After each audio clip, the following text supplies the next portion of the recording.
Everyone, very good morning. What do we have today? It's Thursday. Happy Thursday. Who are these people? These are real people, real drivers, people that make real deliveries of food with Uber Eats. And I've never seen this type of setup where the guy in the middle, we know him, Dara, actually creates an environment to reach out and talk to real people like you and I, right? And the company has been going for more than 10 years. We didn't see this from Travis. We haven't seen these type of actions or attempts by Dara. And this may, ladies and gentlemen, be a step in the right direction. I feel that maybe a weekly address or a bi-weekly address with real people, maybe even more than 5 people, maybe 6, 7. I think if you put too many people in the room, then it becomes a little bit too loud and the individuals don't get their say. But I've listened to this video, and I'm going to put the link to this video because they all have very unique, special stories, right? Every one of them. Latasha, William, Randy, Gail, Allison have real stories like you and I. And you know that song by Depeche Mode, right? People are people. We are people that simply try our best, perform a service, expect to get paid for it, and give a lot to a company. And maybe, I'm just saying maybe, slowly, he's starting to acknowledge that.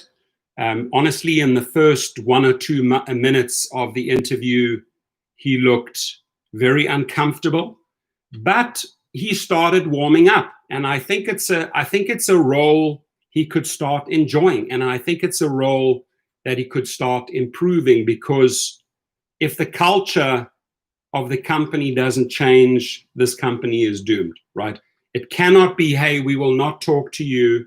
We'll sort this out by lawsuit after lawsuit after lawsuit after lawsuit. No, the culture has to be one of respect both ways. You got to respect your superiors, and the superiors have to respect what the workforce is doing in order to create a healthy environment. That's how people work together with people, right? And I hope that through the many videos of prompting them to reach out, to have that real conversation with the workers would happen. And it looks like it's finally happening, right? John Zimmer, I believe, a couple of weeks ago did one.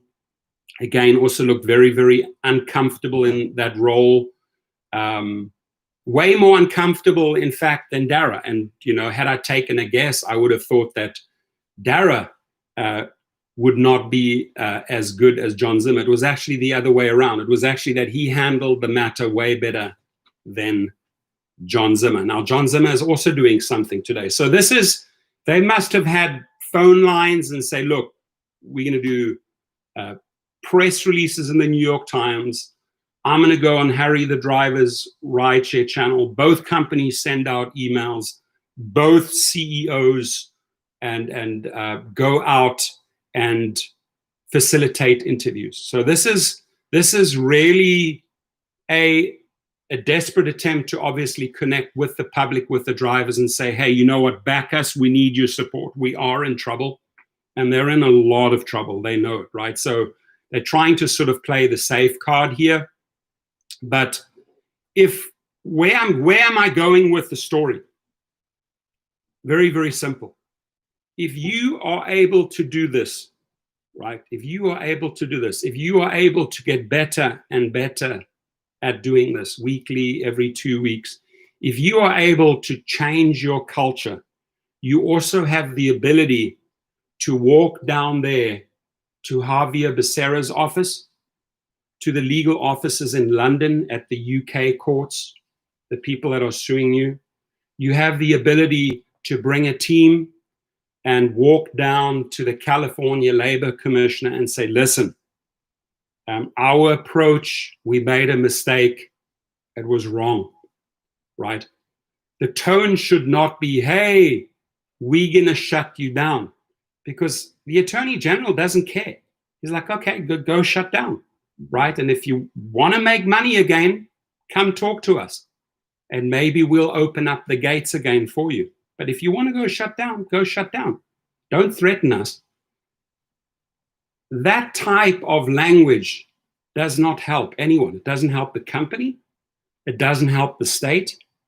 It doesn't help the people, right? The only language right now that works, it's called diplomacy, right? And sometimes in life, we have to admit that we effed up, that we screwed up. And I think this is a time where he and the people at Lyft have a golden opportunity to say and admit, hey, we messed up. We screwed up, right? Our tone should have rather been, how can we work with you to find this third way that they're suddenly talking about? I call it the hybrid way, the gig hybrid way, which is another term for the third way, right? So my advice to Dara, I truly, truly think this was pretty well done. I truly feel that he got more and more and more comfortable in that role, and that he can, if he truly tries, he can. But where he needs to really try with his team, right? And it's not about putting a guy like Tony West out there and saying, no, drivers are not our company, right? It's now about saving face. It's now about walking down there to Hill Street. They're down in Los Angeles, downtown in Hill Street, calling up and say, hey, you know what? We want a meeting with Javier Becerra. We want a meeting with the California Labor Commissioner. We want a meeting with the people in London, right? And talk, just like you're now able to learn. It's the first time you've done it in 10 years. And I applaud you. I really do. I really do. Maybe this is a role that he never wanted to do. Maybe he felt extremely uncomfortable in this position, right?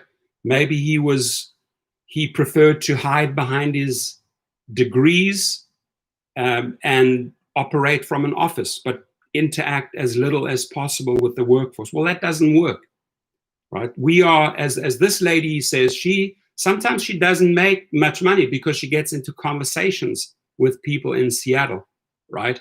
And she enjoys that. She gets a lot of satisfaction about building up relations. So she, if anyone in this entire conversation here understood that, or understands that relationship building is huge. Other things happen from relationship building besides just bringing that meal to the door, right? You can form other relationships. You can start networking. So this is the perfect opportunity for him to start this weekly or bi-weekly. I wouldn't make it monthly. I would make it a minimum of every 2 weeks, getting a panel of 5, maybe 6 people, maybe another 1 or 2 faces in this room, and having conversations, no matter how uncomfortable, right? Because even in our live feed, we are able to talk about very, very uncomfortable things. We can talk about the joy and the pain, right?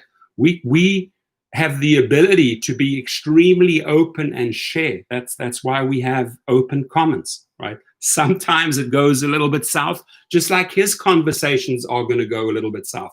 You're going to have some people in the room that have a lot of anger towards the company. Okay, acknowledge that anger and say, okay, what lies beneath that anger? Not listening to us, mistreating us, not paying us well, ruling us with algorithms. A lot of people have problems with that.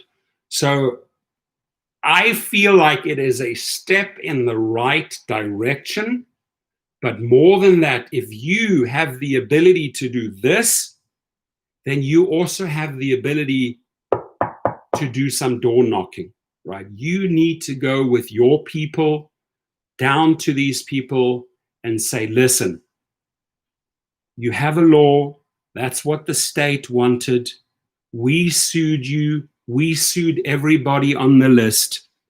We realized that this strategy is not really working well for Uber and Lyft. We realize that we are cornered here.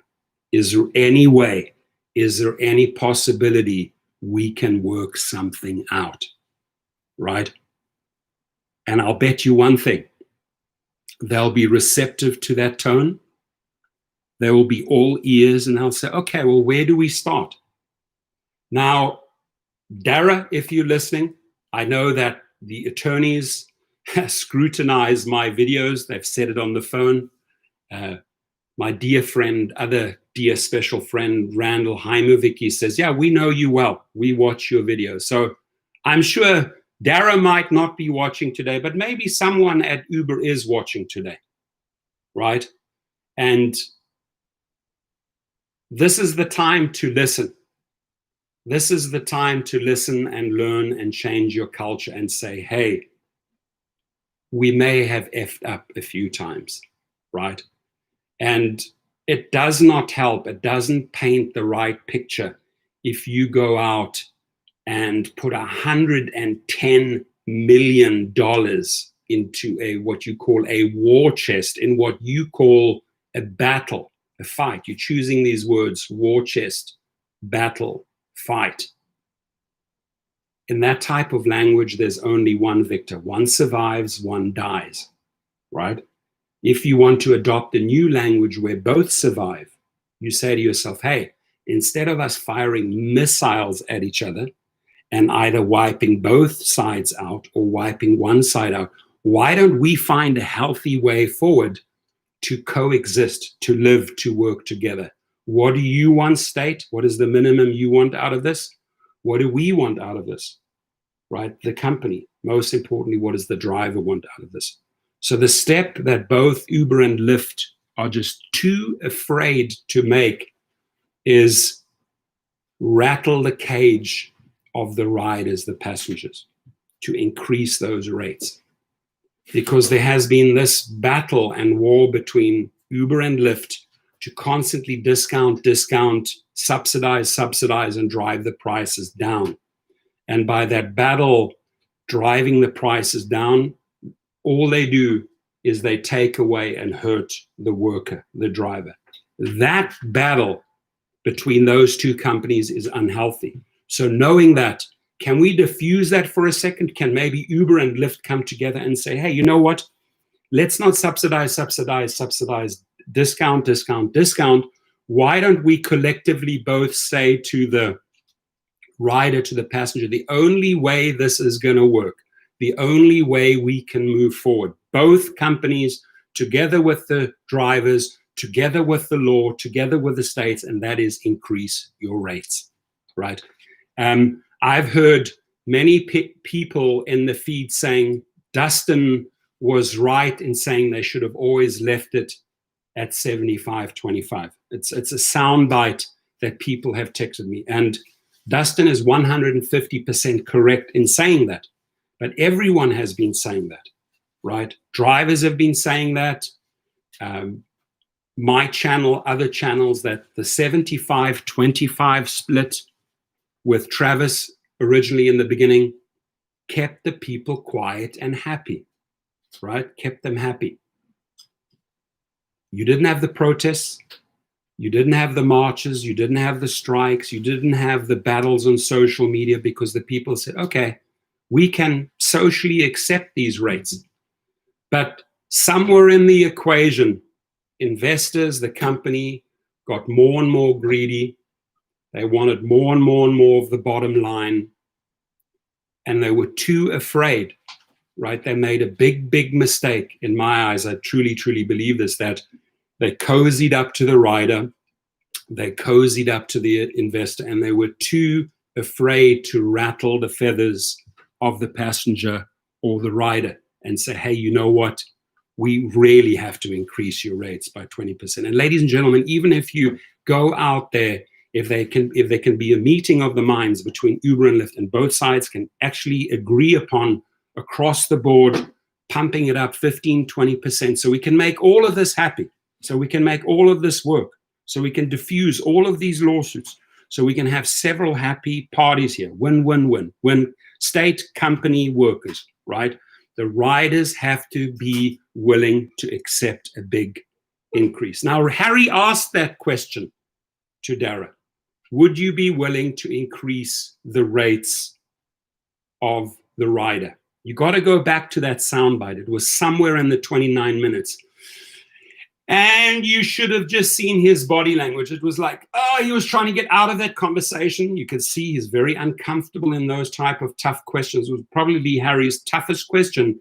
And he felt very uncomfortable because he did not want to, on air, upset his base, his passengers and his riders. And he wiggled his way out. And Harry allowed him to wiggle his way out, right? I would have handled it a little bit different. I said, I want a definite answer. Yes or no. Do we need to raise the rates for passengers, riders to make this work? And then he'll try and wiggle and I say, Dara, answer my question, right? Do we need to raise the rates? The answer, ladies and gentlemen, to make this all work is yes. And even if you raise those rates, even if you raise the rates for passengers, / riders, whatever you want to call them, it's not the end of the world. They have shown, and I want people in Texas, in Florida, and New York to understand that California passengers have shown, right, if you put the multiplier on 1.5, 2, because you could set your rates for a short while now, they have been accepting those rates, meaning they know they have the most discounted fare ever, cheaper than any shuttle or taxi, or even cheaper than a bus out there, right? And they are willing to pay more because they understand how essential, how important we really are. So I don't feel that there's going to be a ton of resistance from riders when you up their rates. And the people that bark, scream, and cry are really not the people that you want.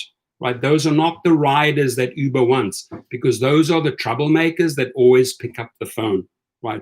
But I think that across the board, in order to make a shift in the right direction, we got to come up 20%, right? Or they got to be brave enough to go back to the 75-25 split and up the rates for the riders by 20%, right? They have to be brave enough to go down to Hill Street, knock on AG's door, Javier Becerra. They're going to knock on the California Commissioner's Law. They're going to knock on the London representative's door and say, listen, we want to speak and work this out. So here's our game plan. We're going to raise the rates for the riders by 20%. That additional 20% now that we are making, and we'll understand that we're going to lose some riders in the process. Uber and Lyft, we've agreed we're going to come up with the rates. Out of that extra 20%, now we're going to allocate this much, right, towards health benefits, this much towards whatever, fixing roads, helping the state, towards taxes, whatever it is. But you cannot continue operating at the lowest of the lowest of the low. It's not working. Subsidizing, discounting, battling Uber and Lyft, driving it all down is leading to disaster, right? So I want to acknowledge all the people in the house. We have Samir, Jose, Condor, William, Phil, Ultra Testosterone. How are you guys? Now, I've been rambling on for 20 minutes, and it's not going to be a long video. I'm going to cut it fairly short. I hope that someone on the other side is listening, and if they can do this, if Dara can do this, he can do so much more, right? Because this indicates a culture shift. Don't make this like an orchestrated PR campaign where you're just trying to keep on pushing yes and yes and yes on Proposition 22, right? This is about finding that true third way, middle ground. And I completely hear and understand the people that do not want to become employees. I've admitted over and over again, I would never want to become an employee of these guys. But what I also do understand is that the lie The lie for 10 years that we are independent contractors is also not true, because we may now in California be a little bit more independent than our brothers and sisters next door in Nevada, because they give us certain freedoms, but we are still not true independent contractors. So why don't we take the best of the best, right?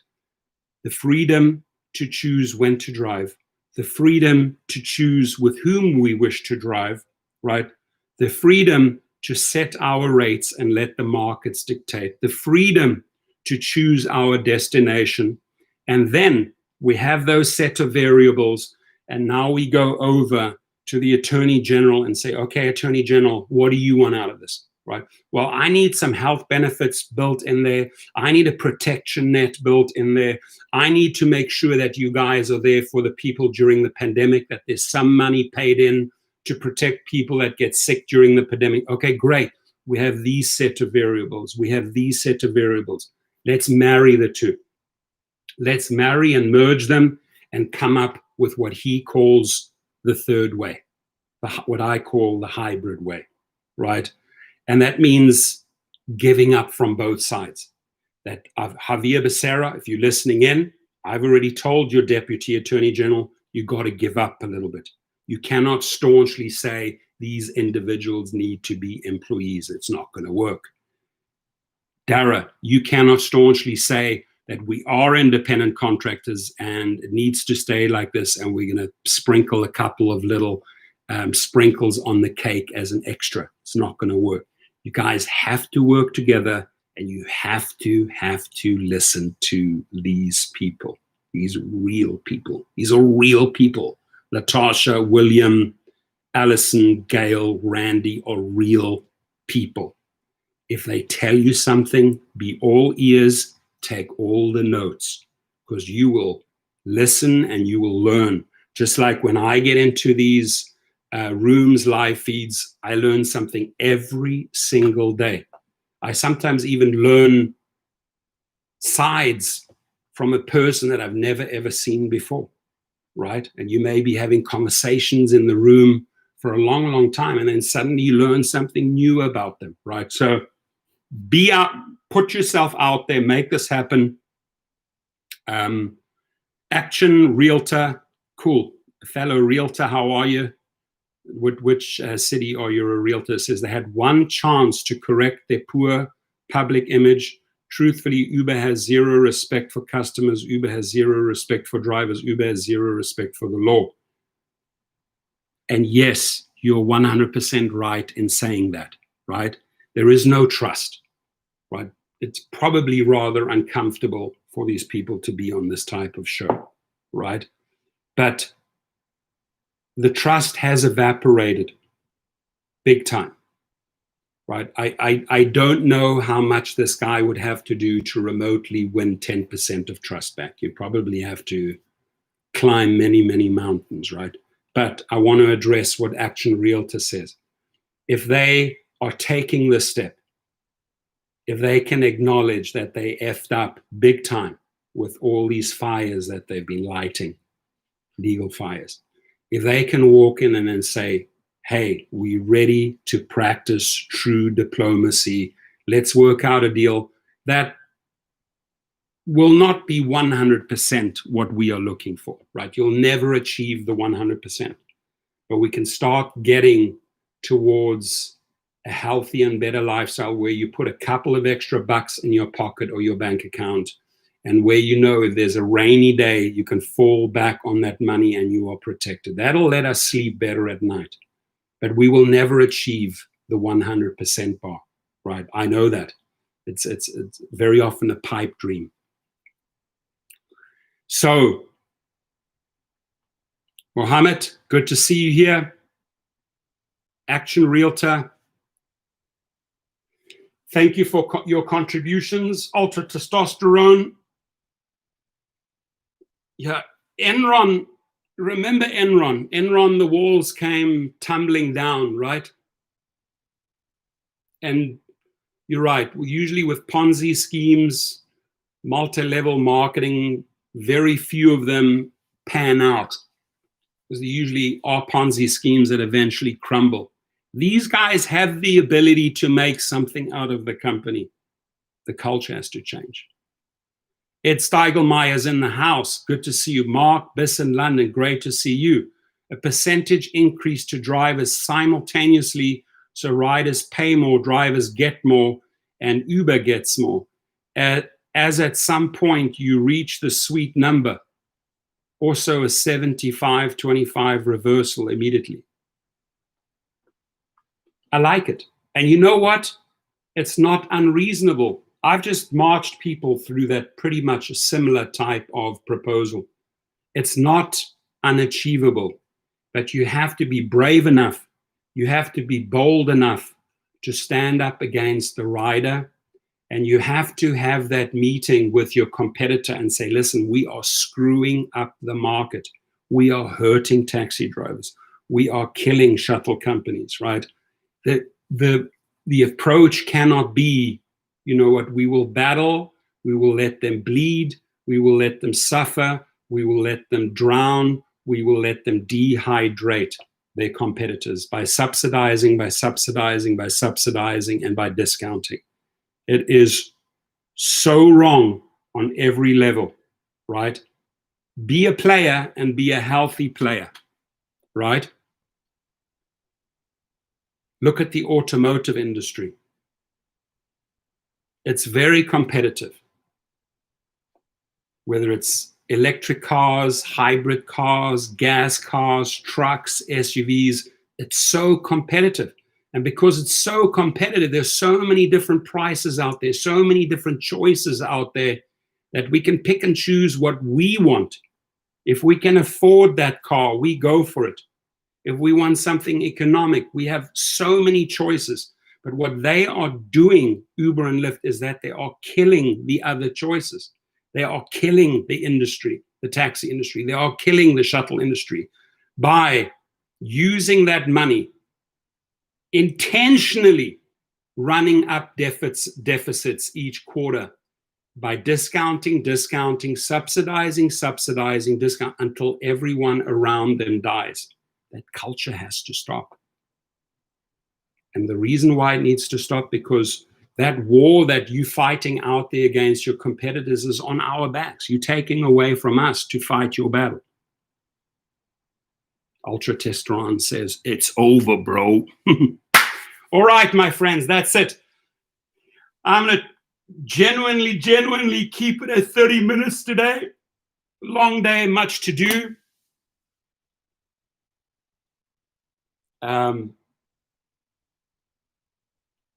You're right, he doesn't care about drivers, but if he cares to stay in the game, if he cares about the other industries and wants to be perceived as a good leader, I think he's going to have to change his way. And maybe, ladies and gentlemen, this is a start, right? Samir says Uber even stole money from Saudi Arabia, $3 billion in investment. Well, they didn't steal the money. They got the money from that fund, from the Saudi investment fund, right? So there's conditions, right? You can't go over to Saudi Arabia and steal $3 billion. You'll be a dead man. They gave that money with conditions, right? Jose says Dara K needs to get kicked by a rugby player. Can you imagine a rugby player like Kwacha, the South African, or who's the other guy? Jesus. Can you imagine him getting tackled by some of the Samoans or New Zealanders or Springbok forwards? Would be very painful. Sonny Rivero's in the house. People always complain that taxis were so expensive, but that is what it costs to have drivers have all benefits, right? But you know, the one good thing, Sonny, with the taxis now is that they have to up their game as well, right? You can't, I mean, a lot of people still smoke in the car, but you can't have insane taxi rates, not have an app. Thank God they're all moving towards apps. Oh, my friend, Germany is in the house. Oliver Thieme, wie geht's dir, mein Junge? Look at that guy. Look who walked in, everyone. Oliver Teamer over there, and he could tell you stories about our youth out in the wild with elephants, lions, sleeping out in the wild, making barbecues in the wild while knowing there are lions and that around you. Ask Oliver. Times, good times, let the good times roll. You see, when Oliver appears in the room, there he is, Oliver Teamer. He's in Germany. Oliver, tell the room we're in Germany. Oh, by the way, let me show you my buddy. He sent me a great picture, Ollie, with your permission. There he is, legend. That's Ollie, living the life. Man, could we tell you stories? Him and I should do a live feed together and tell you our adventures. And we have adventures, crazy adventures in the wild. Good stuff. Louis Power Mix is in the house. Oliver's in Regensburg in Germany. You guys can look that up. That's down in the southern Germany, right, Ollie?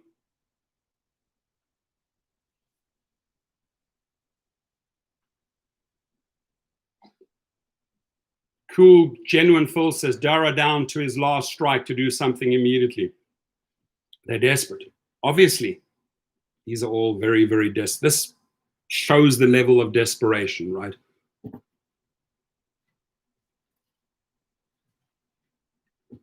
I like it. Eric Life says, Birmingham, Alabama, meatloaf and mashed potatoes. Oh my goodness, you just made me hungry. And cigars, very cool. Nifty 50s in the house. Yes, Oliver says it's down in Bavaria. It's down in the south, Regensburg. And Europe is definitely both Oliver and I have lived on the African continent and on the European continent for a long, long time.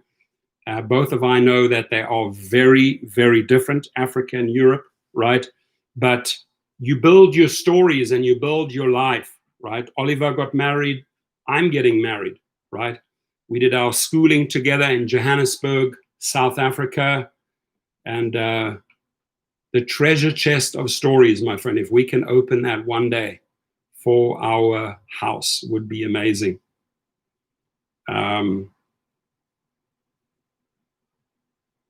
Samia says, can you please focus of the years of the driver life making less money? Samia, I don't know how long you've known me, but since I've had my channel and since the Uber pirates started looting our money, I've been extremely vocal. So maybe you're a newcomer, maybe you need to go back on my videos, but that's been my fight, right? About the conditions and the money and standing up to the wrongs. But Dara, if you're listening, why don't you send me 10 questions? Why don't you send me 10 questions that you want me to ask you? And allow me to modify those 10 questions slightly. I'll stay on the topic of those 10 questions, but allow me to modify them, because it would be unfair to send me 10 questions and say, this is the only thing you can ask me, and that's it. And they're all very, very safe questions. But I would be willing to take 10 questions, and this is probably the one room where, you know, different people talk about different subjects on YouTube, right? You have, for example, the Rideshare Hub that sells a very fluffy, glamorous story. Young guy, still learning a lot, right? With a lot of young people in there, a lot of young, pretty faces. But if you look at the videos, it's usually 75% dislikes, 25% likes. Okay, acknowledge him, has a ton of subscribers, but it's a certain type of channel. Then you have Dustin's channel. There's a lot of sensationalism, a lot of crazy stories, like a lot of drama stories that happen in cars, a lot of dash cam footage, and people like that. And you get a lot of views, and you get a lot of good topics, and you get a lot of good input and feedback from people. And you have my channel, which has morphed from once selling the dream, right? Because there was a dream. There was a 75-25 dream. And then always sticking true to the cause that you can always climb the ladder in these companies and then go your own way private. That's been my channel. But more than that, in the last 2 years, I've also morphed into a channel to highlight the piracy, the looting that these guys are doing, right? And I feel that that is where I have, or that's where I can make the most change. I'm not actively recruiting Uber or Lyft drivers. I'm now highlighting and pushing for change. And I'm comfortable in those shoes. So we all have our stories. Kevin the Apptrepreneur gets a lot of sound bites, Amazon and that, and puts a great spin on those news stories. Harry the rideshare guy with an engineering brain, super smart guy, creates a lot of surveys, invites a lot of good speakers in, talks about real good topics, but tends to play it a little bit safely. Jay Credeur, the more I listen to him, the more I like him. I did ding him once, but I like his channel. I like his videos. The Simple Driver, that's more like watching Star Wars, a beautiful cut and edited video, right? Showing you little ways in here how to make blogs and how to make money, right? A nice sort of healthy contribution to people, showing them how to make additional money with very, very well edited videos, right? So we all have our channels. We all, I believe, have your backs, right? We all give you a platform. And if I could give the guy some advice, hop around on those channels and tap into those audiences.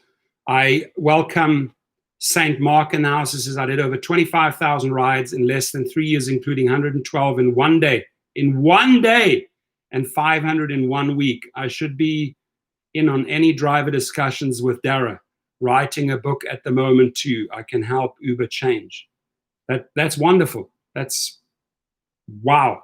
I've never seen any accomplishment like that. I truly respect.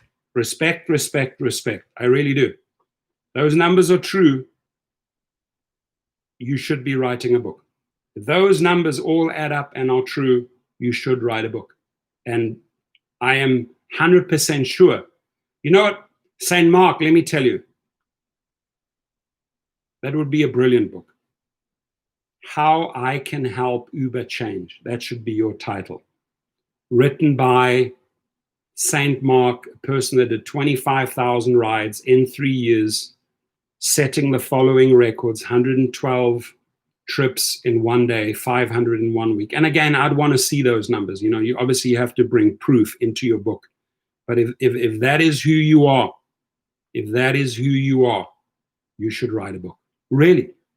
In fact, you should open your own channel. I would become a subscriber because I have nothing but respect for that hard work.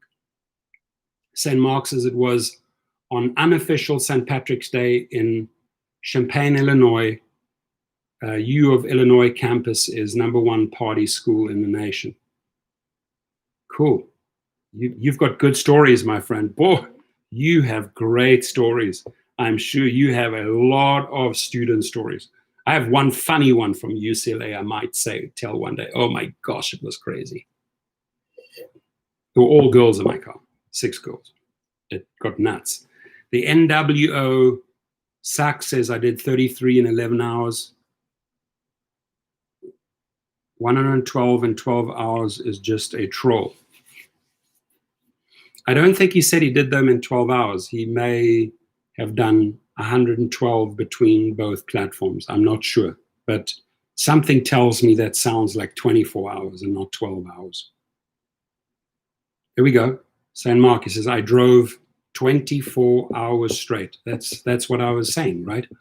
So, yes, both platforms. That to me, I hope you have those screenshots, my friend, because if you have those screenshots on that official day, St. Patrick's Day, I'll do a story. You send me your picture, your photo, and those 2 screenshots that add up to 112. and I'll be promoting your book all day long, my friend. Well, here we go. That's an open invite to have a video made. I find those numbers so impressive that I would literally dedicate an entire live feed or video to the guy, right? I find that beyond impressive.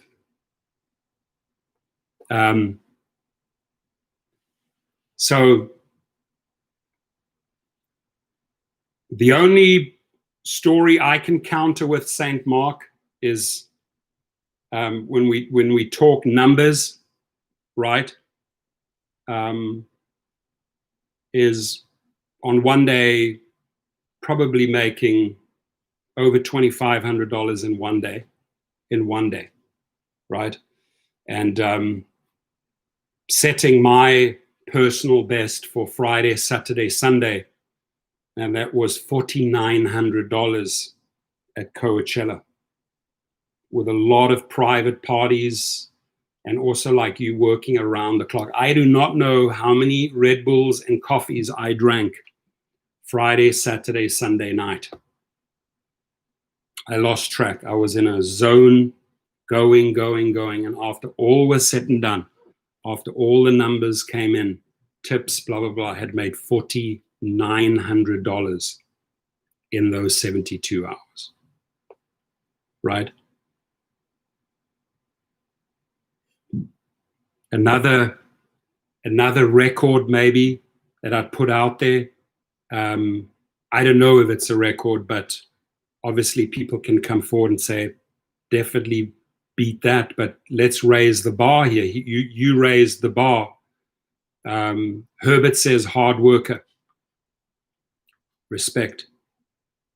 Oliver Tima says, Torsten, was great hearing you again. Got to run, but keep well and let's chat next week. Would be great. Have a great day. Cool.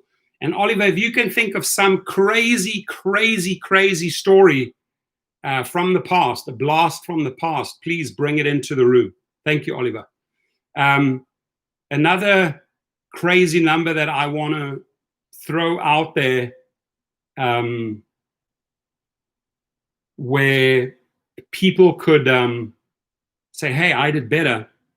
But that was very close to the $40,000 mark in 1 month on referrals. On referring Uber and Lyft drivers in 1 month. My best month was just under the $40,000 mark. And that excludes the trips, right? So maybe with the trips included, definitely over 40. But my biggest month on referrals once was about 40,000. Oh, Samir, you don't have to apologize to me. You say I was angry at you. You don't. It's good, man. We friends, right? We friends. The only people I tend to kick out, and people know me. I'm very black or white. I don't move in the gray zone, right? You know, I like blue skies and sunshine. I don't mind rain and hail, but I don't move in this in-between zone. The only people I would kick out, and I've probably unsubscribed or kicked about 10 people out, is when people get really nasty with their racist remarks and such vile language, where I can see there's so much hatred that I do not want them in my channel, right? So I deactivate them, right?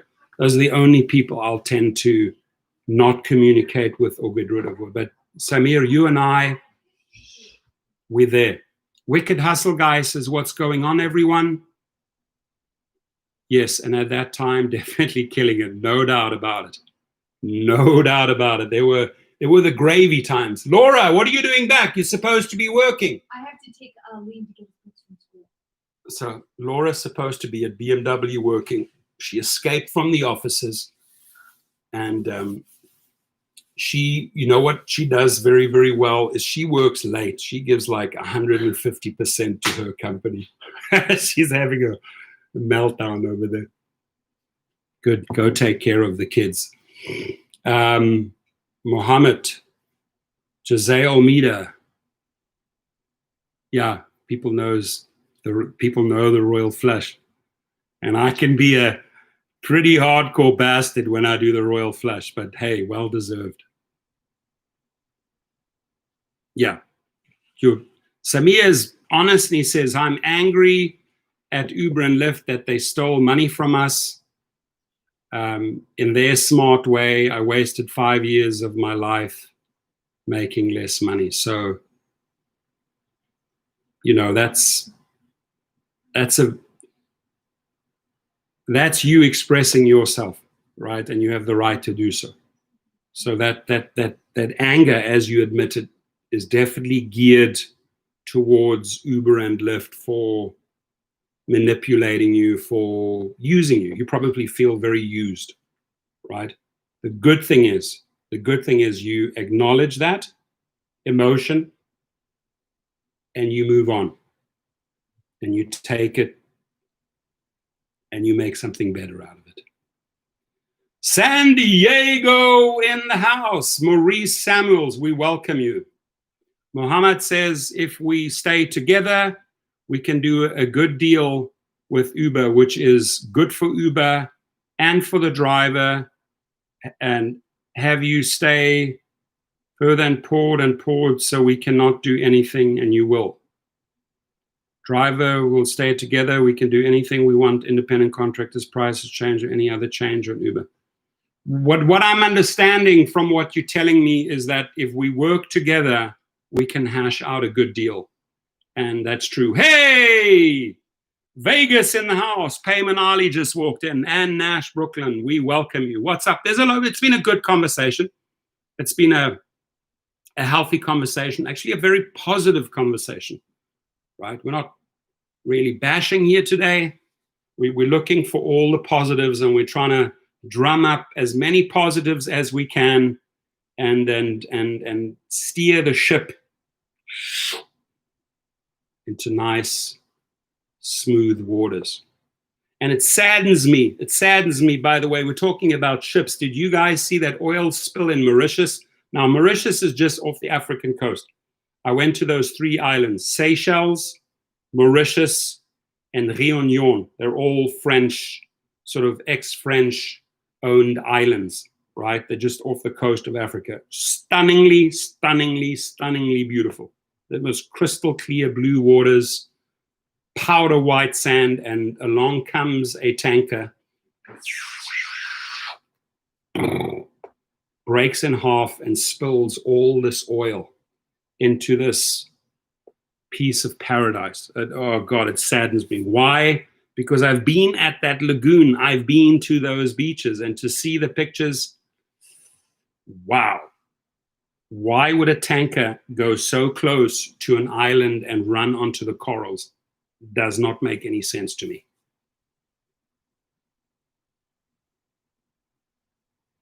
Wicked Hustle Guy says, how did Dara reach out besides the letter? So he wrote the letter, personalized letter. He wrote the piece in the Times, in the New York Times, right? Saying, I am the Uber CEO. He went on Harry's show, right? And then he started these feeds, all within a matter of 48 hours. Ilutalia says, hello, everyone. Nash Brooklyn says, yeah, been to Senegal in West Africa. Yeah, Senegal is beautiful. Same awesome white sandy beaches. And then also very close to Senegal is Côte d'Ivoire, Ivory Coast. In French, they say Côte d'Ivoire. Beautiful. Stunning, stunning, stunning, beautiful. In fact, in some areas, there's absolutely no wind. So they don't want you to walk because they don't want you to leave footprints, because those would be footprints in the stand forever. There's no wind, like no wind on some of those beaches.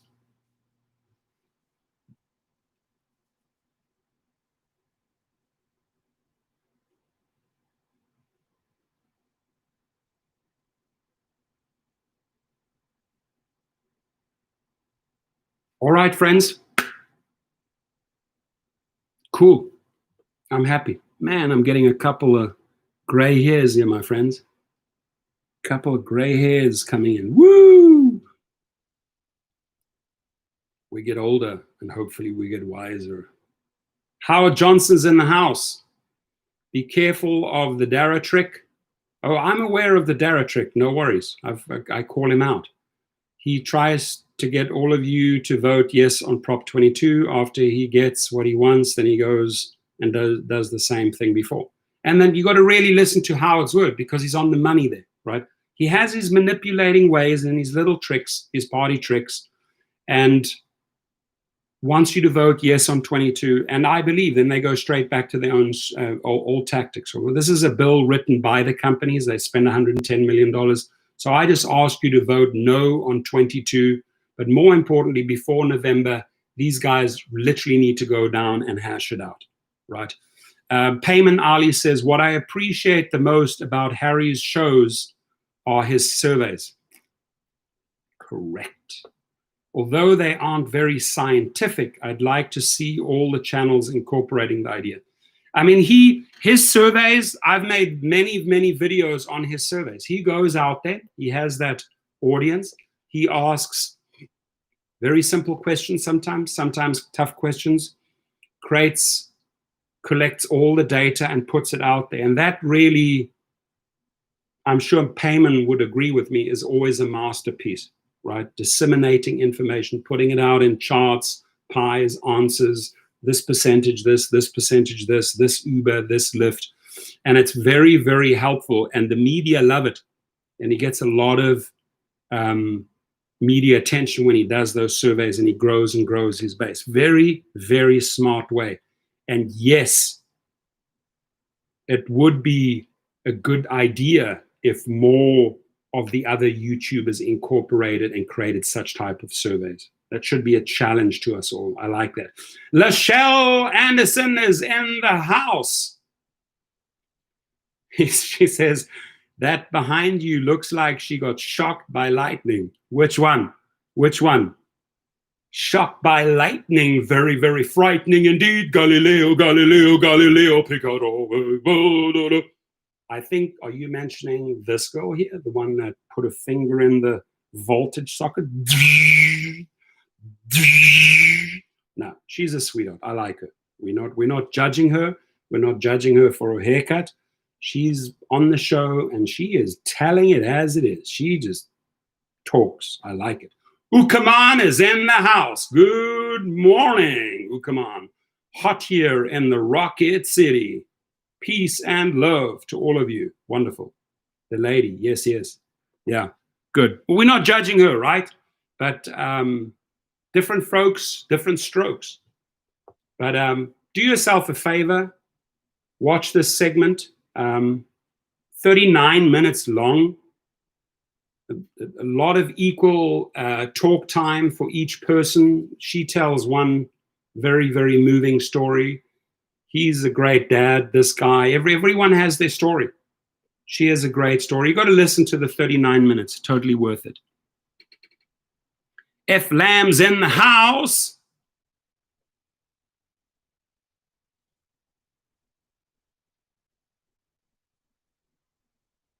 Yeah, Payman Ali. So we can say X percentage of professors' views think X, Y, Z. Oh, you want the survey to go in that direction. Okay, cool. C. Watson says, no judgment. I agree. I'm with you on that one, Lachelle. C. Watson says, hi, it's raining in Disney World, still very slow. More hotels closing this week. Wow, getting bad down there. Payman says, I believe there are still many drivers who are sympathetic to Uber's business model, but it's difficult to know for sure. There's a lot of people out there, Payman, that are working really smart in the right areas at the right times, making good money. I spoke to a guy yesterday who operates out of Calabasas, who also has his private company set up, right? He went through the entire process of TCP, and he told me the challenges during the pandemic. But what I noticed in the conversation, how smart he was working with the setting the rates. He was setting his own rates and doing very well, right? And what I just find sad is that other neighboring states cannot do the same, because if you would allow Nevada, if you would allow Arizona or New Mexico or Alabama or Georgia to set their own rates, that people could actually make more money. And why could they make more money? Because the passengers are willing to pay more. It's proven, it's shown. I've spoken to enough people in California that are setting their rates, and the passengers are accepting those rates. Even if you're putting 1.5, right, you're making more money, right? If you had the ability to, on a busy Saturday night, to set your rates at 2.5 or 3 all night long, you'd be driving people on a busy Saturday night in Vegas, right? You should also have the ability as drivers here to make that same money. So that's the one thing I would request: get rid of the double standards. If you do it for Cali, do it for all, right?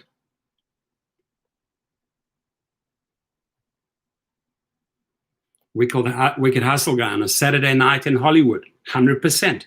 You know, you're down there you're down there on Santa Monica Boulevard, close to Robertson, where all the parties going on. You set your rate at multiplier 3. I will guarantee you, even if it's a short trip, you're going to be making way, way, way more money than before. And allow the market to dictate the rates. You know, you're not going to get away with, like, a guy showed a screenshot of making $300 because he set 5x and it was a long trip. That was probably someone who desperately needed a trip and he could not find a driver, so he accepted it. Probably a little bit pissed off about the fact that he took 5x. But anyway, the guy made a lot of money. That's not going to happen all day long. But realistically, 1.5, 2, maybe 2.5 will happen very often, especially over there in West Hollywood, especially in Vegas on a Saturday night, all night long. So Payman Ali correctly says California drivers are unique right now. The reports I've heard is Uber's recent changes are working for them. Yes, they are. But those changes are not available in other markets. Correct. I've just said that. And that's I have an issue with that, because that, again, just shows double standards. What's good for you is not good for the others. So that's part of the culture, right? That's part of the culture, is that the double standard culture, right? I am pretty sure that my friends in Vegas would and those Vegas people talk to the Cali people, and vice versa. You get all the information. People share Facebook. And when you hear somebody really milking it here during the pandemic because they are charging the multiplier, good for them. They're finally making some money, but it should also be for those Nevada drivers. It should also be for those Colorado drivers, right? That's where I have an issue with the culture of double standards, right? This sort of like double standard. 57 minutes, 58 minutes.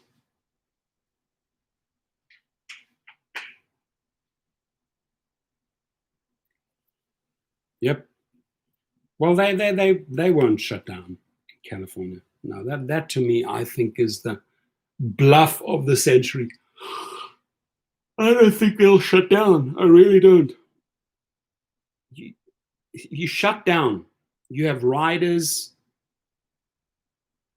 moving away. You've built the company for 10 years. You alienate your riders. Your drivers go and drive for someone else. Your drivers move on to a different job, right? Because drivers have to have a job. So suddenly the driver goes and works for Grubhub or Postmates or Instacart and says, screw them, I'm not going back. They shut down. They're not going to shut down. Rick Nelson is in the house. I saw Rick Nelson. Where did I see you yesterday? In Long Beach. That's correct.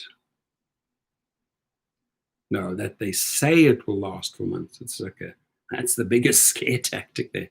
Oh, we'll shut it down for months. Well, they want to shut it down for months. They'll do so much damage. Are they going to shut it down for months and then sacrifice that market and say, oh, well, if we shut it down for months, the public will definitely vote yes on 22. That's a gamble. It's a huge gamble. I wouldn't gamble on that. Maybe Dara wants to roll the dice.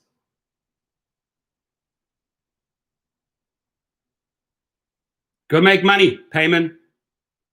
Good to see you. All right, 10 seconds to go. 9, 8, 7, 6, 5, 4, 3, 2, 1, 0. 60 minutes are up. Guys, have an amazing, amazing day. All of you. Thank you, thank you, thank you. Great, great input today. I really appreciate it. And hopefully the maestro is listening. God bless you all. Have a good one. Thank you, thank you, thank you.